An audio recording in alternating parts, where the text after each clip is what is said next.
There are two primary ways of communicating with beings of higher consciousness. One is through astral projection, where you leave your physical body and communicate to them in person. As much as I'd love to break into astral travel right now, we have to save that for later. The other method involves having a being come to Earth and communicate through a trained person, and this is called channeling.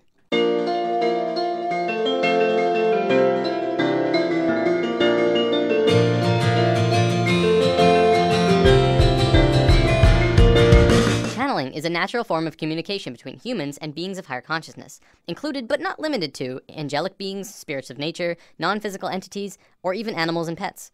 In a sense, it's basically when a human will turn him or herself into kind of like a phone for beings of higher consciousness and people to communicate. A channeler can choose who or what they want to channel. As long as the other party has an interest in communicating, the link is made and the channeling can begin. Now don't worry, there's no possession or anything harmful taking place here. The body is still under the complete control of the channeler. But the channeler and spirit are communicating through thought. Messages are communicated on levels of emotion and thought rather than spoken word. The channeler will then decipher what the spirit tells him into human language. Contrary to popular belief, entities do not generally use human languages because it is considered awkward and clumsy. The majority of this message is conveyed through an elegant series of sensory feelings. Let's talk about animal communication, because this is a form of channeling that you yourself can do.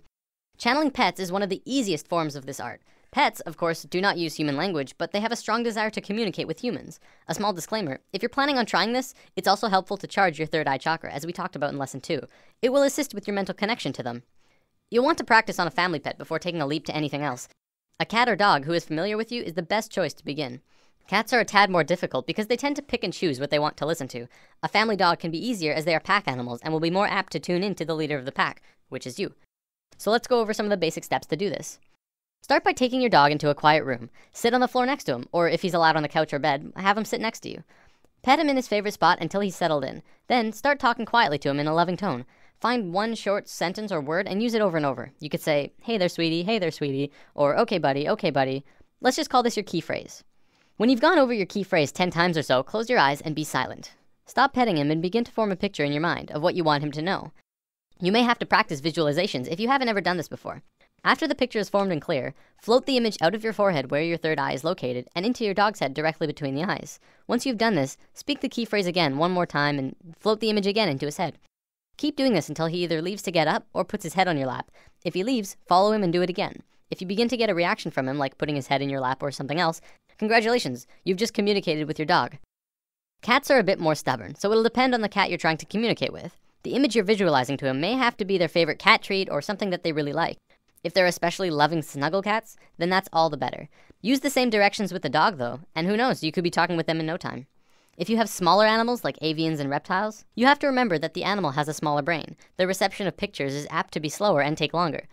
Remember, practice and patience is crucial to learning to do this. You'll probably start with minimal results, but if you're persistent, you will not only master the family pet chat, but other animals around you, like your friends' pets or pets in the car barking at you as you walk by and so on.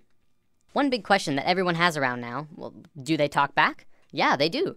I communicate with my cat Toonie and he always tells me what he wants, whether it's food, water, or to go outside. I've actually read that horses are really good at communication as well. In an article I'll be posting in the comments of this video, a woman said that one time she had a horse specifically ask for a green apple, not a red one. Had to be green. Of course, she immediately got one and gave it to her, and they started communicating more. I know what you're probably thinking. Well, don't I have to be psychic to do this? Well, yes, but everyone is psychic, but most people don't really realize it. There's a gland in the brain called the pineal gland, which scientists have actually labeled the psychic gland. Through charging your third eye chakra, you begin to activate the pineal gland and your psychic connection can begin. Just remember to release the concept that you'll hear words and allow yourself to feel into your animal friend. So now we understand how to channel beings of lower consciousness, animals. For beings of higher consciousness, it's essentially the same thing, only reversed. In this scenario, we are like the animal and we are communicating with beings who know and understand far more than we do.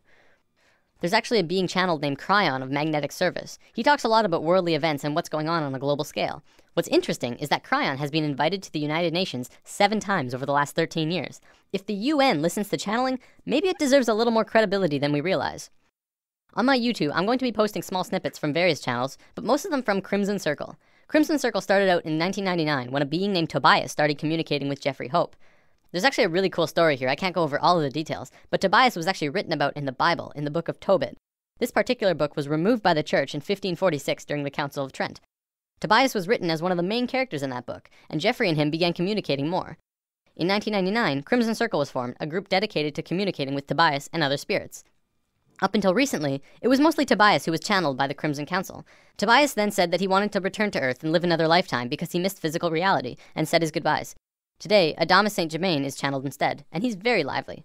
A little insight on Adamus: he is what you would call an Ascended Master. An Ascended Master is someone who underwent a process of spiritual transformation and moved into higher states of being beyond physical life.